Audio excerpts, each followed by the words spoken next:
Middle east में एक बार फिर तनाव की आग भड़कती नजर आ रही है। यमन की राजधानी सना का इंटरनेशनल एयरपोर्ट रविवार को हुए हवाई हमलों के बाद सुर्खियों में आ गया है।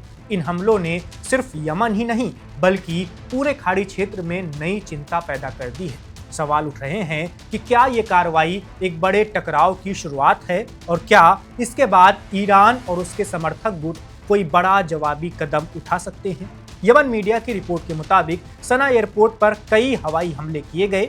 हुती समर्थित अल मसीरा टीवी ने दावा किया कि सऊदी लड़ाकू विमानों ने एयरपोर्ट को निशाना बनाया और हमले के वीडियो भी जारी किए हैं। हालांकि अभी तक नुकसान या किसी के हताहत होने की आधिकारिक जानकारी सामने नहीं आई है। हमले के बाद हुती नेतृत्व ने कड़ा रुख अपनाया है। हुती नेताओं का कहना है कि तनाव कम करने की कोशिशों का दौर अब खत्म हो चुका है और इस कार्रवाई के गंभीर परिणाम हो सकते हैं। उन्होंने चेतावनी दी है कि सना एयरपोर्ट पर हुए हमले का जवाब दिया जाएगा। इस पूरे घटनाक्रम के बाद यमन में सुरक्षा स्थिति और गंभीर हो गई है। यमन के नागरिक उड्डयन प्राधिकरण ने अगले आदेश तक देश के सभी एयरपोर्ट बंद करने का फैसला लिया है। इसके साथ ही सभी उड़ानों पर रोक लगा दी गई है, जिससे आम लोगों की परेशानी बढ़ गई है। वहीं यमन सरकार की ओर से इस हमले को लेकर अलग दावा किया गया है। सरकार का कहना है कि कार्रवाई का मकसद ईरानी विमान को सना एयरपोर्ट पर उतरने से रोकना था। यमन सरकार के अनुसार हुती संगठन उस विमान को लैंड कराने की कोशिश कर रहा था, जिसके बाद रनवे को निशाना बनाया गया। इस घटना ने सऊदी अरब, ईरान और हुती संगठन के बीच चल रहे तनाव को फिर से चर्चा में ला दिया है। लंबे वक्त से यमन संघर्ष में क्षेत्रीय ताकतों की भूमिका को लेकर बहस होती रही है।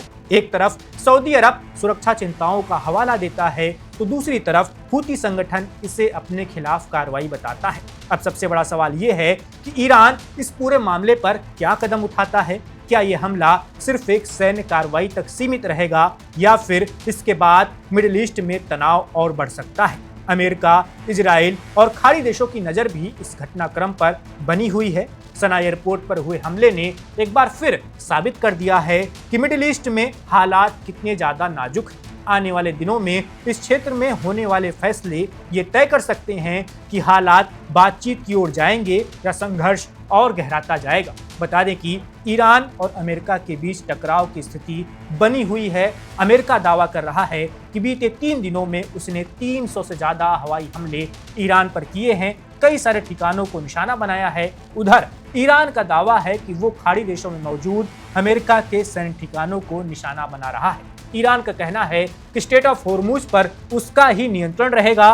वही तय करेगा कि नागरिक जो विमान हैं या व्यापारिक जो विमान हैं वो स्टेट ऑफ होर्मुज से किस रास्ते से गुजरेंगे, रास्ता भी वही बताएगा। लेकिन ट्रंप कुछ और कह रहे हैं। ट्रंप कह रहे हैं कि स्टेट ऑफ होर्मुज पर उनका नियंत्रण होगा। इसी वजह से टकराव की स्थिति बनी हुई है। जिस समझौते की बात की जा रही थी, जिस एमओयू पर साइन हुए थे, वो भी रद्द हो सकता है, खारिज किया जा सकता है, ऐसी भी बातें की जा रही है। इजराइल भी लेबनान में अपना अभियान जारी रखे हुए है, यानी मध्य पूर्व में अभी युद्ध जैसी स्थिति बनी हुई है। आगे और विराट और महायुद्ध हो सकता है, इसकी भी संभावना जताई जा रही है। देखते हैं आगे क्या कुछ होता है, आगे क्या जंग और भड़कती है या मामला शांति की ओर बढ़ेगा। जो भी नई अपडेट आएगी इस तनाव से जुड़ी हुई, मध्य पूर्व से जुड़ी हुई, वो आपको लगातार वन इंडिया पर मिलती रहेगी। इस वीडियो में बस इतना ही। मेरा नाम वैभव है, आप देखते रहिए वन इंडिया। वन इंडिया को सब्सक्राइब करें और कोई भी अपडेट मिस न करें। अभी वन इंडिया ऐप डाउनलोड करें।